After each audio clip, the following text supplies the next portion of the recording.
привет, друзья! С вами на связи, как всегда, Пашка. Добро пожаловать в безумный мир Hellblade. Ну что, друзья, вот и подошла история Senua к концу. Прошли мы с вами игру. Надеюсь, вам понравилось смотреть так же, как и мне играть. Если да, то обязательно прожимай лайк. Ждем вторую часть игры, которая выйдет неизвестно когда, однако разработчики уже работают над проектом, и ориентировочно игра выйдет в 22-23 году. Трейлер уже второй части выложил у себя на канале, найти его можешь вот здесь по всплывающей подсказке или же нажать на ссылку в описании. Итак, я к вам с хорошей новостью, друзья. Несмотря на окончание игры, я вам предлагаю еще немного побыть в мире Hellblade и посмотреть фильм о данном проекте.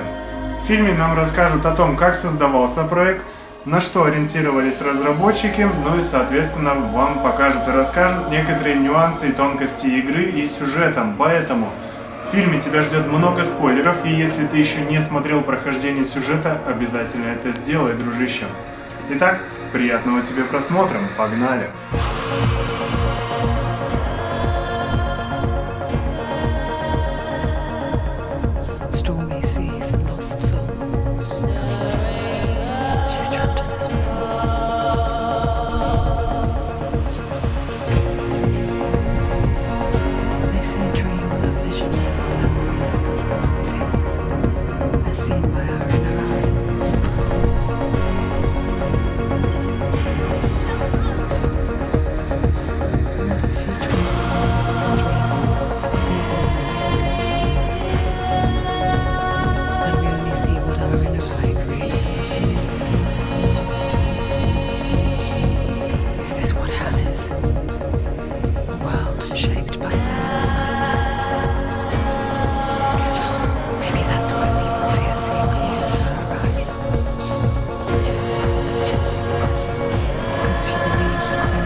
Hellblade: Senua's Sacrifice is a video game about Senua, a Celtic warrior on a vision quest into Viking territory. But what sets our hero Senua apart is that she suffers from severe psychotic mental illness. He knows she's getting closer. He can feel her coming closer. She's getting closer. They're watching. The original idea for Hellblade was to create a classic hero's journey, a journey of suffering, but one where the fantasy world is not another planet or alternate universe, but a world that is constructed in Senua's mind. But to do so would mean putting psychotic mental illness at the center of the experience, a subject that is still considered taboo, and a challenge that was both terrifying and exciting in equal measure. In Hellblade, the starting point was a newly discovered Celtic goddess called Senua in Ashwell, Hertfordshire. When first discovered, her name was thought to be Senua, a name which I liked and kept. I wondered if Senua might have been a Celtic warrior like Boudica who stood up to the Romans. While the Romans had conquered all of Europe, there was a group of Celts up in the furthest reaches of the Roman Empire that could not be conquered, the Picts. And so the Romans built a wall, called Hadrian's Wall, that spans across Britain from sea to sea to keep the Pictish barbarians at bay. The Picts were known for their war paint, painted on with woad, and their matted hair clumped with lime. And so Senua would be a barbarian Pict in this image. What's your name? Senua. I haven't seen you before. I don't live home much. Oh, Zenua's daughter. I have to go. Wait. Orkney is off the coast of Scotland and was inhabited by the Picts, steeped in history and mystery, and so I made Orkney Senua's home and set the stage for a crisis. In the late 8th century, the first Vikings landed on the Orkney Islands. The population of the Picts crashed thereafter, replaced by the Norsemen of the 9th century. Were they wiped out? We don't know for sure, but it would seem likely given the reputation of the Vikings. The Northmen's brutality is legendary. High-ranking leaders and chieftains of the tribes they conquered were often offered as sacrifice to their gods. The most brutal of these sacrifices was known as the Blood Eagle. I imagine Senua as a young female warrior who returns home from exile to find her partner, Dillian, brutally sacrificed to a Norse god by these hellish warriors from a faraway land. I imagine the horror of this moment and how it would have dragged her deep into mental torment.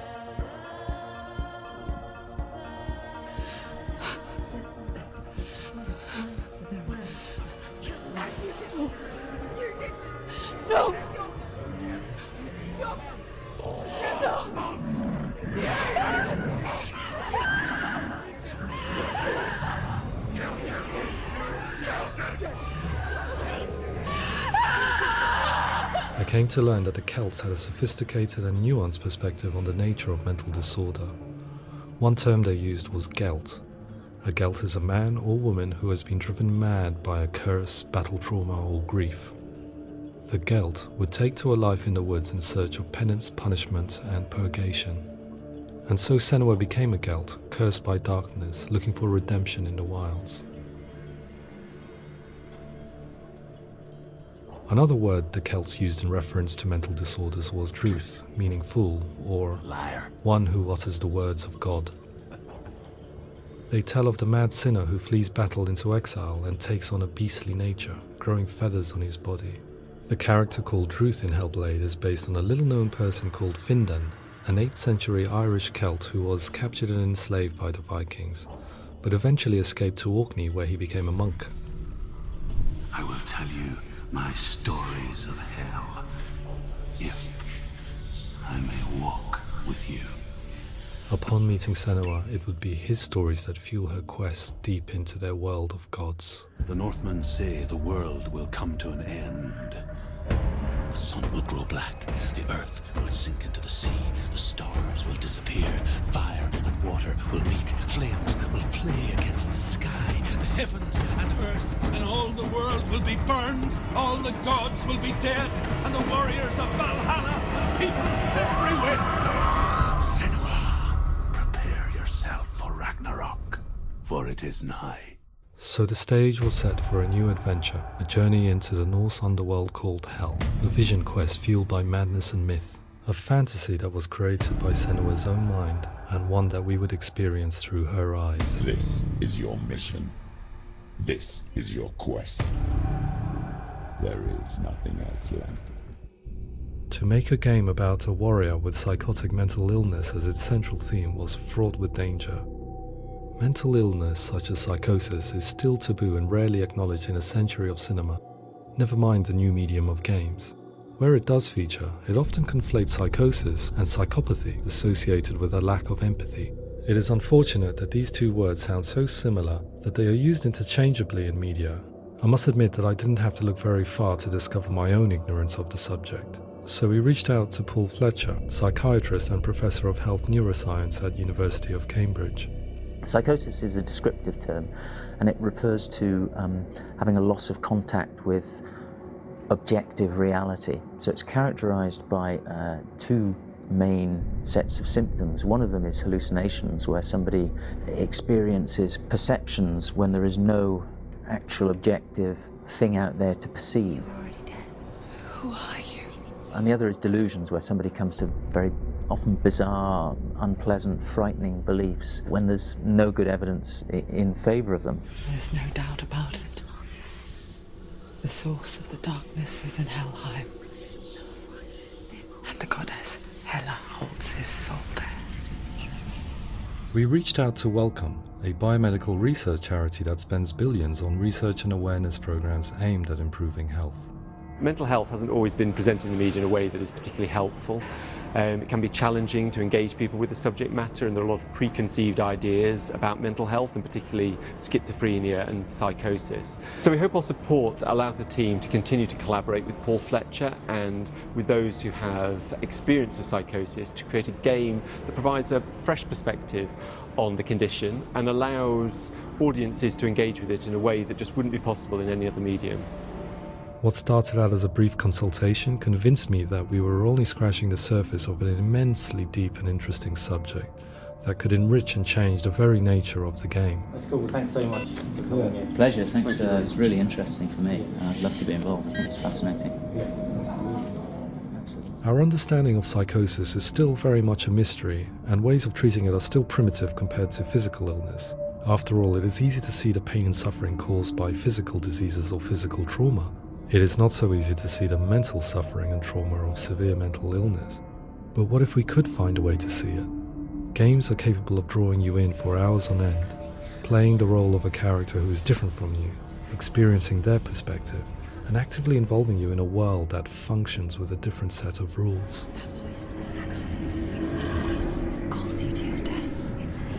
If we were to represent Senua psychosis, we would have to simulate voice hearing, a common attribute. But how can we simulate something we have no first-hand experience of?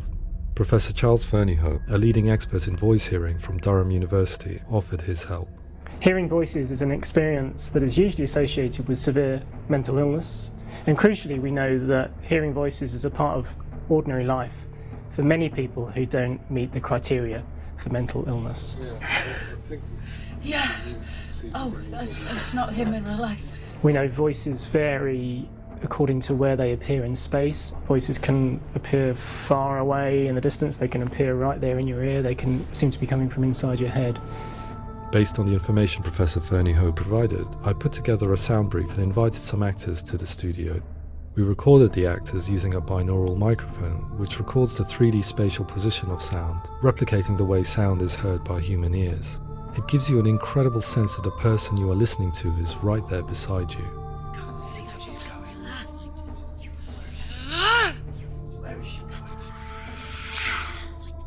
Rachel Waddingham from the Voice Collective came to our studio with 2 young voice hearers to speak to our team. We talked at length about their experiences and they listened to our tests, giving us feedback on how we could improve on it. Everyone hates her. She's cursed. It's very hard to represent what this experience is like, partly because it's such a personal, intense, emotional experience.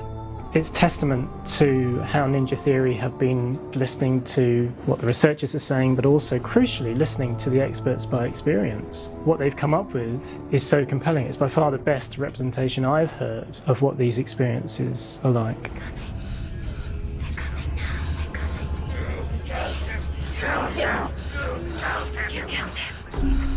Other common attributes of psychosis are visions and flashbacks. We met with Recovery College East, who work with and care for people recovering from severe mental disorders. A group of service users gave us their first-hand account of what they experience. Sometimes when the visions or what we're seeing is too much, it becomes more difficult until eventually we perhaps don't see anything. The people we spoke to, the stories they told, were fascinating, harrowing and mind-boggling.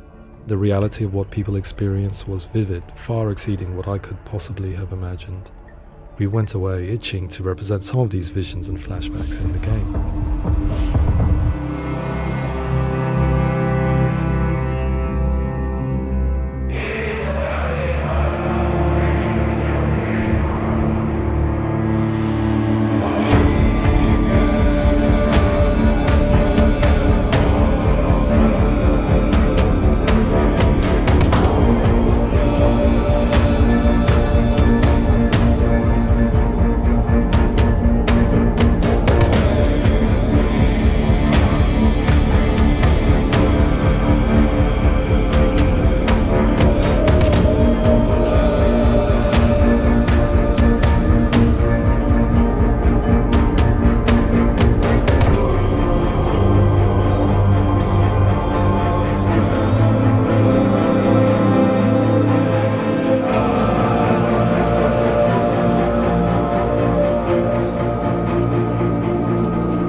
To refine our work, we continued to hold meetings with the Recovery College East over the course of a year and a half, showing them what we had achieved so far and refining the in-game representations based on their feedback. With their help, flashbacks, visions and changes in perception were woven into the story and gameplay of Senua. The students that are involved in this project are incredibly excited about being involved.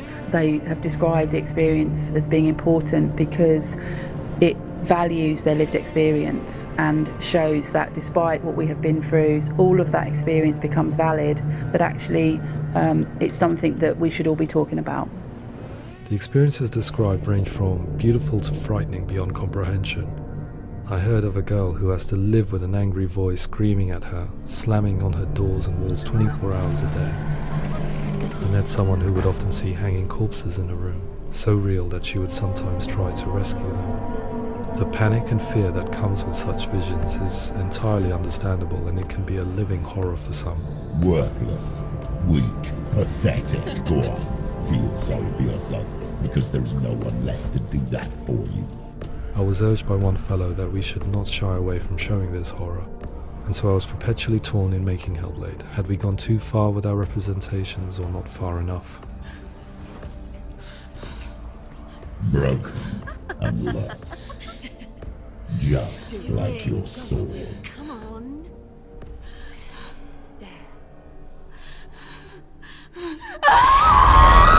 In some ways, voice hearing and visions were the low-hanging fruit, so to speak.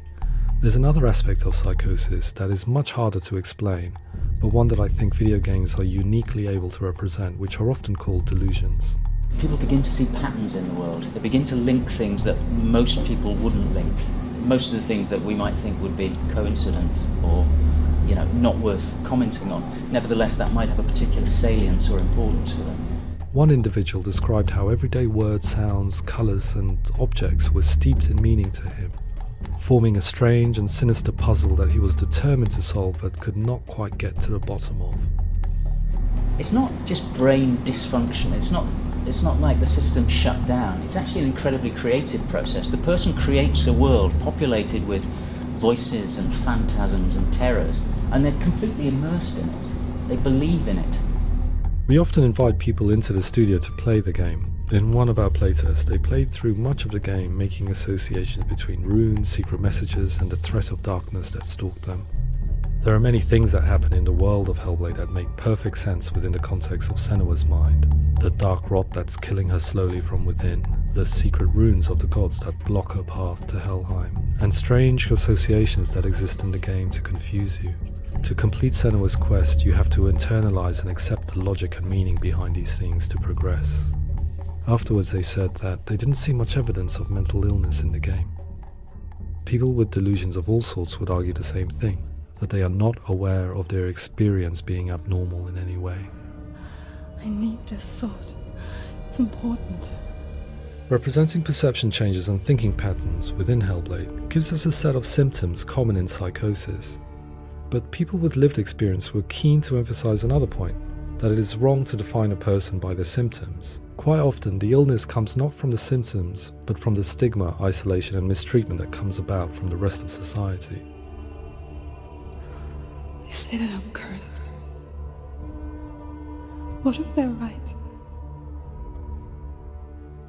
I needed someone to portray Senua, someone who could believably internalize her suffering.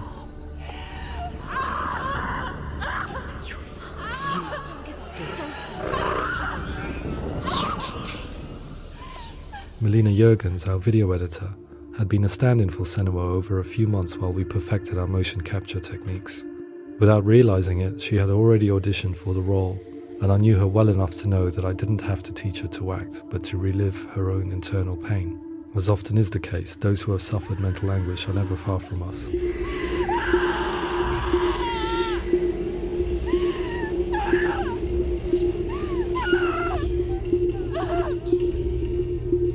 My hope is that by creating a compelling and aspirational character in Senua who feels very much real, albeit in a fantasy setting, we can provide a lens into her reality, a different one to yours, and this is where storytelling comes into play. I imagined her life based on common threads in real people's lives. She was always prone to psychosis as a child. Her mother Galina also heard voices and had visions, so perhaps there was a genetic aspect. Or perhaps it was cultural, as she lived within a world without science, of gods and a superstition, as exemplified by her druid father Zimbal. Psychosis developed in her late teens to early 20s and was exacerbated by stigma and isolation at the hands of the clansmen and her father. This darkness. It's spreading. The trauma of seeing her lover Dillian sacrificed tips her over the edge, making her remodel her reality around a concept that connects everything: the darkness. So the question, is what Senua experiences real? Can only be answered by saying, yes, it is real. It is her reality. All of her suffering will have been for nothing. It's just a matter of time.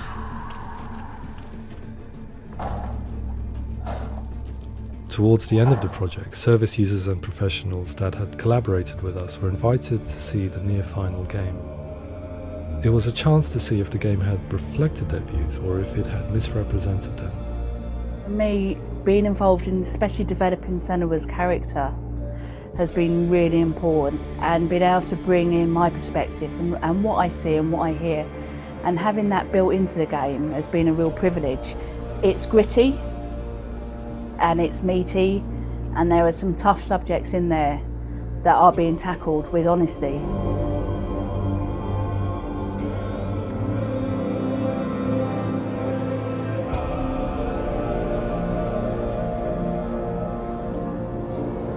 I was blown away by it today, absolutely blown away. It was just fantastic to get the opportunity to use our lived experience in a very creative way. There's nothing tokenistic about the work we've put in. It feels like we've been listened to, things have been taken on board, and I think there was a lot of realism in the game itself, and it feels very authentic.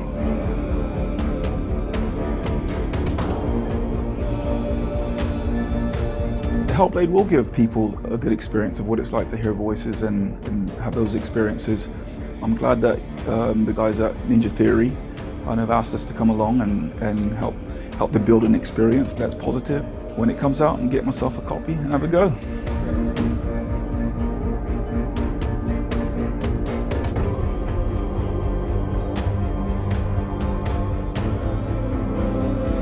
I think all the way through I was really inspired by how the conversations have translated into the game in a way that I think I didn't imagine was possible. So wonderful, really wonderful.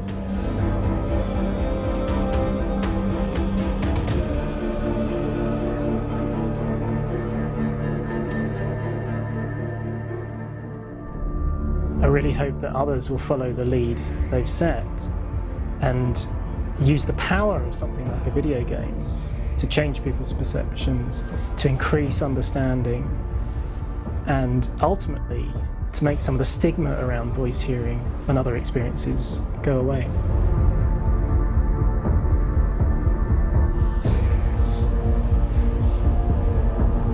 For me, it was really exciting to see something that I explore scientifically being represented so beautifully in a character who's trying to penetrate the mysteries of the environment in which they've been placed, with all of this strange uncertainty and noise and conflicting information that they're getting. I'm very excited by this way of trying to represent mental illness, because I think it actually might be offering us insights that we wouldn't get from pure scientific explorations, and actually giving us quite an empathic view of what it might be like.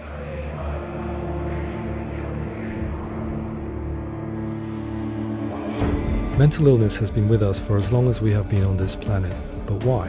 Why hasn't evolution stamped out this weakness from within our gene pool? I often pondered this question until I realized that the question had an inbuilt flaw.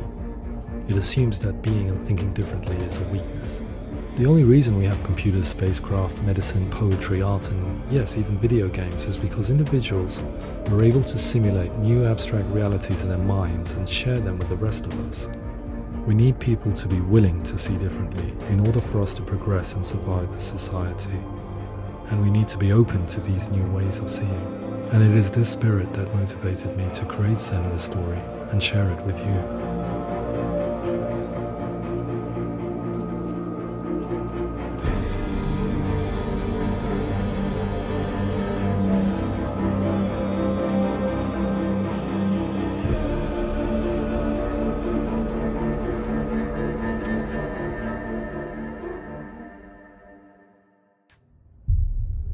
Ну что, друзья, вот такой вот фильм об игре. Делитесь своими впечатлениями. Ожидали ли вы, что вот настолько глубоко будет создан сюжет игры? Создали ли разработчики шедевр? Да, безусловно. Помимо того, что они создали клевую игру, они еще осветили такую проблему, как психоз. Мы с вами смогли посмотреть на таких людей, и с помощью Senua мы с вами могли почувствовать себя в их шкуре. Разработчики огромные молодцы, за такую проделанную работу вам обязательно прожимаем лайк, друзья. С вами на связи был, как всегда, Пашка. Это был проект Hellblade. Спасибо вам большое за просмотр, за то, что были с нами все это время. Прожимай лайк, оформляй подписку на канал и не забудь прожать колокольчик. До новых встреч, дружище. Пока-пока.